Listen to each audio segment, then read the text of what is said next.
నమస్కారం అనే చందమామ కథ చెప్పుకుందాం. శ్యామలాపురం హై స్కూలులో హెడ్ మాస్టర్ రిటైర్ కావడం చేత ఆ పదవి ఖాళీ అయింది. హెడ్ మాస్టర్ పదవి ఖాళీ అయినప్పుడు ఆ ఉద్యోగాన్ని సాధారణంగా తర్వాత పనిచేసే ఫస్ట్ అసిస్టెంట్కు ఇస్తారు. శ్యామలాపురం హై స్కూల్లో ఫస్ట్ అసిస్టెంట్గా పనిచేస్తున్న మాస్టర్ గారు రథాంగపాణి.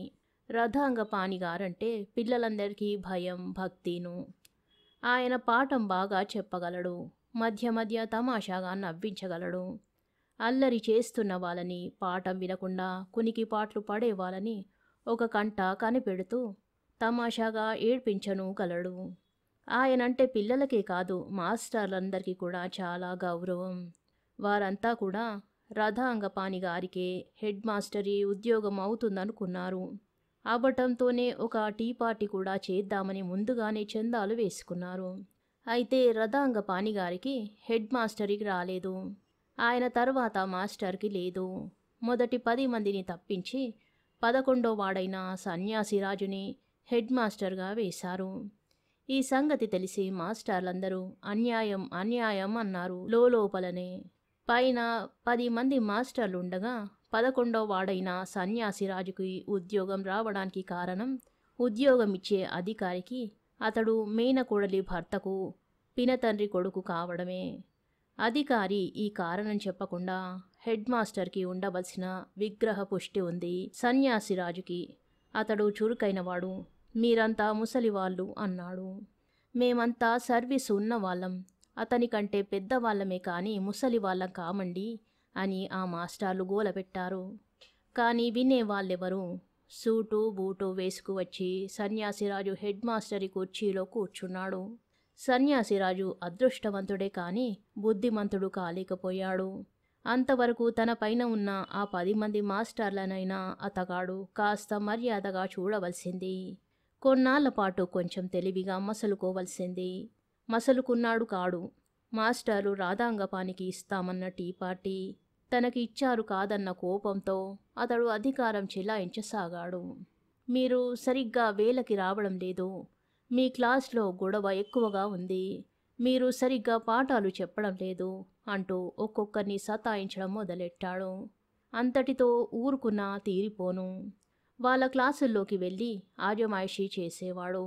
వాళ్ళు చెబుతున్నది రైటుగా ఉన్నా తప్పు అనుకొని దిద్దబోయేవాడు. అదృష్టం పండి అధికారం వచ్చింది కానీ అంత మాత్రాన సన్యాసిరాజు తనకు సమస్తం తెలుసనుకోవడం పొరపాటు కదూ. తక్కిన అందరూ మాస్టర్ల కంటే అతడు ముఖ్యంగా రథాంగపాణినే ఎక్కువగా ఇబ్బంది పెట్టడం మొదలెట్టాడు. నేను వరండాలోంచి వెళుతుంటే నన్ను చూసి కూడా మీరు కుర్చీలోంచి లేవలేదు అన్నాడొకనాడు. మరో మాటు, మీరు మొన్న నాకు బజార్లో ఎదురైనప్పుడు నమస్కారం పెట్టలేదే అన్నాడు. ఆ మాటకు రథాంగపానికి చాలా కోపం వచ్చింది. అయినా దిగమింగేసుకొని తొనక్కుండా, అబ్బాయి, నువ్వు నాకంటే చిన్నవాడివి, చిన్నవాళ్లకు పెద్దవాళ్ళు నమస్కారం పెట్టకూడదంటారు మన వాళ్ళు. అలా చేస్తే కుర్రవాళ్ళకి ఆయుక్షీణం సుమా అన్నాడు. ఇవన్నీ ముసలి వాళ్ళ మూఢనమ్మకాలు. నాకు వాటి మీద గౌరవం లేదు. ఇంతకీ నన్ను మీరు ఒక కుర్రవాని కింద జమ కట్టి మాట్లాడకూడదు. నేను హెడ్ మాస్టర్ని, మీరంతా నా కింద పనిచేసే తాబేదార్లు. అధికార రీత్యా నేను మీకంటే పెద్ద గనక మీరు నాకు ఆధిక్యత చూపవలసిందే అన్నాడు సన్యాసిరాజు. అందుకు రథాంగపాణి తమాయించి, చిత్తం, ఇకపైన ఈ తాబేదారు తమ సెలవు ప్రకారమే నడుచుకుంటాడు అనేసి వెళ్ళిపోయాడు. హెడ్ మాస్టరీ అయినప్పటి నుంచి సన్యాసిరాజు పెద్ద ఉద్యోగులకు మళ్ళీ తను కూడా పొద్దున్నే షికారుకి బయలుదేరేవాడు. తను కూడా పెద్ద వేషం వేసి చేతికర్ర ఒకటి పుచ్చుకొని టీవీగా నడుస్తూ వెడుతుండేవాడు. ఒకనాటి ఉదయం అతడు మామూలు ప్రకారం షికారుకెళ్ళి వస్తుంటే హఠాత్తుగా మబ్బు వేసి చినుకులు ప్రారంభమయ్యాయి. క్రమంగా వాన ఎక్కువైంది. తల దాచుకోవడానికి అతడు రోడ్డు పక్కనున్న ఒక చెట్టు మొదట నిలబడ్డాడు. క్రమంగా వాన జోరై తనకు అడ్డుగా ఉంటాయనుకున్న చెట్టు ఆకుల మీద నుంచే నీరు ధారగట్టి అతని మీద పడడం ప్రారంభించింది. తల వళ్ళు తడిసిపోయిన బాధ లేదు గాని కొత్తగా కొనుక్కున్న బూట్లు నానిపోతున్నందుకు విచారించాడు.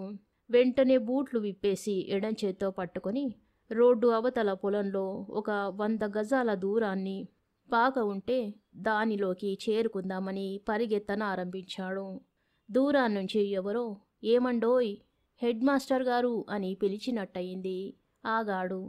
ఎవరో గుబ్బగొడుగు వేసుకుని తన వైపే వస్తున్నారు. ఆ వచ్చేవాడెవడో ఎరుగున్నవాడే అయ్యుంటాడు. తాను జోళ్ళు చేతబుచ్చుకుని వర్షంలో తడిసిపోతూ నడి రోడ్డు మీద ఇంకొకరి కంటపడడం సన్యాసిరాజుకు సుతరాము ఇష్టం లేదు. కాని ఆగక తప్పింది కాదు. అవతలాయన గొడుగులో తను వెడుతూ జోడు చేతబుచ్చుకోవడం బాగుండదని తోచి వెంటనే బూట్లు మళ్ళీ కాళ్ళకు తొడిగేసుకున్నాడు. ఇంతలో గొడుగు వేసుకున్న ఆయన చేరువైనాడు. ఆయన మరెవరో కాదు, రదాంగపానే. నిలువునా నీరైపోయాడు సన్యాసిరాజు. గొడుగులోకి దయచేయండి అని తనని ఆహ్వానిస్తే వెళ్ళడమా వెళ్ళకపోవడమా మీమాంసలో పడ్డాడు సన్యాసిరాజు. రదాంగపాణి సన్యాసిరాజుని ముఖాముఖిగా సమీపించి గొడుగు కామ భుజం మీద ఆనించి 2 చేతులు జోడించి నమస్కారమండి హెడ్ మాస్టర్ గారు అని అనేసి క్షణమైన ఆగకుండా తన దారిన తను వెళ్ళిపోయాడు. సన్యాసిరాజుకి వచ్చిన కోపం అంతా ఇంతా కాదు. రదాంగపాణిని అమాంతంగా నమిలి మింగేద్దామనిపించింది. కోపంగా ఇంటికి చేరుకొని తనకు ఉద్యోగమిచ్చిన ఆయనతో రదాంగపాణి మీద ఫిర్యాదు చేశాడు. అయితే ఆయన సన్యాసిరాజును చివాట్లు పెట్టి, ఓయి వాజమ్మ, అధికార బలంతో ఎంతో కాలం నిగ్రహించలేవు. నలుగురును మంచి చేసుకుని బతుకు అని బోధించాడు. నాటి నుంచి సన్యాసిరాజుకు అధికార గర్వం అణిగింది. బుద్ధి తెచ్చుకున్నాడు. చిన్న పెద్ద తారతమ్యం లేకుండా తనకు అందరూ నమస్కారం చేయాలనే జబ్బు కూడా కుదిరిపోయింది. కథ సమాప్తం. లింగం స్టోర్స్ అనే మరో కథ చెప్పుకుందాం. కోటిలింగం అనే జంగం రాజమహేంద్రం వెళ్ళి అక్కడ ఒక పెద్ద దర్జీవాని వద్ద సమస్త జనులకు పనికి వచ్చే బట్టలు అన్నీ కుట్టడం నేర్చుకుని చక్కా వచ్చాడు. తన ఊళ్ళో వాళ్ళకి ఆ మాదిరి దుస్తులన్నీ తక్కువ మజూరీకి కుట్టిపెట్టి రోజు ఎలాగ లేదన్నా 2-3 రూపాయల దాకా కళ్ళ చూసేవాడు. అతని భార్య చాలా పొదుపరి. వచ్చే రాబడిలో సగమే ఖర్చు చేసి సగం నిలువ చేసేది. ఇలా ఉండేసరికల్లా 4-5 ఏళ్లలో ఒక 1000 రూపాయలు పోగయ్యాయి. ఆ 1000 రూపాయలు పెట్టి వాళ్ళు మంచి భూమి కొనుక్కున్నారు. రోజులు సుఖంగా వెడుతూ ఉండగా ఇంతలో యుద్ధం వచ్చి మిలిటరీ వాళ్ళకి దుస్తులు కుట్టడానికి కాంట్రాక్టులు బయలుదేరాయి. ఎక్కడెక్కడి దర్జీలని బోలెడంత ఆశ చూపి కాంట్రాక్టర్లను లాక్కుపోసాగారు. ఇక్కడ ఎంతకాలమున్నా రోజు 2 రూపాయలు రావడం దుర్ఘటం. నాతో మద్రాసురా, నెలకు 200 ముట్ట చెబుతా అని అంటూ ఒక కాంట్రాక్టర్ కోటిలింగాన్ని చెన్నపట్నం లాక్కుపోయాడు. చెన్నపట్నంలో 300 మిషన్లు మధ్య మిషన్ పెట్టుకుని రాత్రనక పగలనక కోటిలింగం పట్లాంలు కోట్లు కుట్టేవాడు. కుట్టగా అతగాడి మెదడులో ఒక ఆలోచన ప్రవేశించింది. శ్రమంతా మనం పడుతుంటే చూస్తుండగా లాభాలన్నీ కాంట్రాక్టర్ కొట్టేస్తున్నాడే, మనంతట మనమే ఒక చిన్న కాంట్రాక్ట్ తీసుకుంటే ఇంకా ఎక్కువగా లాభాలు సంపాదించవచ్చు కదా అని. ఈ ఆలోచనతో అతడు ఆ పని మానేసి తనే ఒక చిన్న కాంట్రాక్ట్ తీసుకున్నాడు. కాంట్రాక్టర్లకి గుడ్డ కొనడానికి పెట్టుబడికి డబ్బు కావాలి కదా. కోటిలింగం భూమి అమ్మేసి సొమ్ము తెచ్చాడు. మొదట అతని భార్య భూమి అమ్మయ్య వద్దని గోలపెట్టింది. కానీ కాంట్రాక్ట్లో 5000 లాభం రాగానే ఉబ్బి తబ్బిబ్బై ఆ 5000 పెట్టి మళ్ళీ భూమి కొనేయమంది. కానీ అతడు ఎంత మాత్రమూ ఒప్పుకోలేదు. జూదంలో గెలిచిన వాడెప్పుడు ఆ డబ్బుతో తృప్తిపడి వెళ్ళడు. ఇంకా ఎలాగైనా గెలవాలన్న ఆశతో కొత్త పందాలు వేస్తాడు. అలాగే కోటిలింగం కాంట్రాక్టు మీద కాంట్రాక్టు పుచ్చుకొని కోటీశ్వరుణ్ణి అవుదామనుకున్నాడు. కానీ దురదృష్టవశాత్తు అంతలోనే యుద్ధం ఆగిపోయింది. దానితో గుడ్డల కాంట్రాక్టులు నిలిచిపోయాయి. అయితే చేతిలో డబ్బు ఆడుతోంది కనుక దాన్ని వ్యాపారంలో పెట్టి లాభాలు తీయాలన్న ఉబలాటం ఎక్కువైంది కోటిలింగానికి. ఆలోచించగా రెడీమేడ్ బట్టల షాపు పెట్టాలని తోచింది. తోచడమే తడవుగా బజార్లో ఒక పెద్ద హాల్ ఒకటి అద్దెకు తీసుకొని లింగం స్టోర్స్ అనే బోర్డు ఒకటి వేలాడదీసి జోరుగా వ్యాపారం సాగించాడు. అంతటితో అతడు ఊరుకోలేదు. ఆ హాలుకు సమీపంలోనే ఒక సందులో మరొక ఇల్లు అద్దెకు తీసుకుని అక్కడ మిషన్ పెట్టించి రకరకాల దుస్తులు తయారు చేయించి అద్దాల బీరువాలలో పెట్టి అమ్మేవాడు. వ్యాపారం బాగానే సాగింది. కొన్నాళ్ల పాటు ఉన్నట్టుండి గుడ్డ వెల సగానికి సగం పడిపోయింది. కోటిలింగం ఎక్కువ ధరకి గుడ్డలు కొన్నాడు.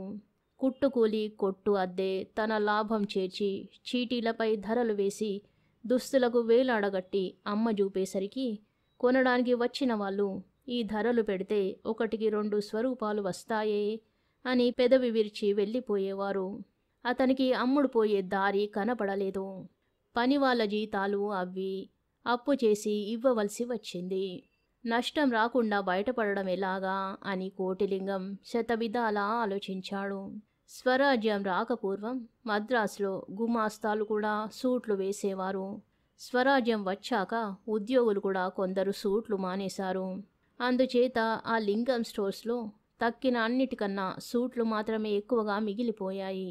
ఈ సంగతి ఆలోచించి కోటిలింగం ఏం చేశాడంటే 7 సూట్లు చొప్పున బంగీలు కట్టి కాకినాడ, విశాఖపట్నం, బందరు మొదలైన పట్నాలలో పెద్ద ఉద్యోగస్తులందరికీ పంపడం, లోపల బిల్లులో 6 సూట్లకే ధర వేయడం. బంగీని అందుకున్నవాడు అది విప్పి చూసుకొని బిల్లు 6 సూట్లకే ఉండడం, సూట్లు 7 ఉండడం చూసి స్టోర్స్ వాళ్ళు పొరపాటు మూలాన ఒక సూటు ఉచితంగా తనకు దక్కిందనుకుని సంతోషిస్తాడు. ఆ సంతోషంలో సూట్ల ధర ఎక్కువగా ఉందన్న సంగతి చూసుకోకుండా బిల్లు ప్రకారం 6 సూట్లకే సొమ్ము మనీ ఆర్డర్ చేసేస్తాడు. ఇది అతను చేసిన ఉపాయం. కోటిలింగం తన ఆలోచనను బిల్లులు రాసే గుమాస్తాతో చెప్పాడు. అందుకు వెంటనే అతగాడు బాగానే ఉంది, పాత చీటీలు తీసి పారేసి కొత్త చీటీలు తగిలిద్దాం మరి అన్నాడు. కోటిలింగం ఇలా ఒకే ఒక్క బంగి పంపించాడు. బందరు నుంచి ఎవరో ఒక కాలేజీ కుర్రవాడు వస్తే అతన్ని అడిగి అక్కడ కాలేజీలో లెక్చరర్ల చిరునామాలన్నీ వివరంగా తెలుసుకున్నాడు. వాటిలో ఒకటి ఓటీవీ రావు ఎంఏ అని ఉంది. ఆయన పేరు చూస్తే సూట్లు వేసుకునే బాపతే అని తోచి కోటిలింగం తన మొదటి బంగిని రావుగారికి పంపాడు. 3 రోజులు గడిచాక బందరు నుంచి రావలసిన మనీ ఆర్డర్ కోసం రోజూ ఎదురు చూసేవాడు. కోటిలింగం ఆ రోజున పోస్ట్ బంట్రోతో తమ స్టోర్స్ గుమ్మం ఎక్కుతుంటే అతనికి బ్రహ్మానందం కలిగింది.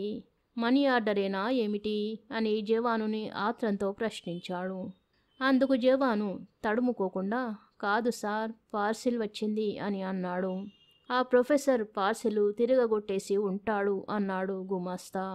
నిజమే, ఆ స్టోర్ నుంచి వెళ్ళిన పార్సలే తిరిగి వచ్చేసింది. కానీ అది విప్పి మళ్ళీ ప్యాక్ చేసినట్టుగా కనబడింది. కోటిలింగం ఆత్రంతో తనే స్వయంగా పార్సిల్ విప్పి చూశాడు. చూసుకునేసరికి తాను పంపిన 7 సూట్లకి బదులు 6 సూట్లే తిరిగి వచ్చాయి.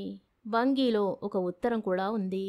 లింగం స్టోర్స్ ప్రొప్రైటర్ గారికి 536 తిరువక్కేలి హై రోడ్డు మద్రాస్. అయ్యా, తాము పంపిన 6 సూట్లను ఆ బాపతు బిల్లును ఇందులో తిప్పి పంపుతున్నాను. నాకు సూట్లు వేసుకునే అలవాటు లేదు. ఓటీవీ రావు అని ఉంది. ఆ జాబు చదువుకోవడంతోనే కోటిలింగానికి వళ్ళు మండింది. సూటుకు సూటు కొట్టేశాడు. అలవాటు లేదుట. మరి ఆ కొట్టేసిన సూటు ఏం చేస్తాడో అన్నాడు లోపల బాధపడుతూ. ఆ మాట గుమాస్తా అందుకొని వాళ్ళ అబ్బాయికి తొడుక్కోమని చెప్పి ఇచ్చి ఉంటాడండి అన్నాడు. తన పాచిక పారలేదు కదా అని కోటిలింగం ఎంతగానో విచారించాడు. కథ సమాప్తం. శుభం.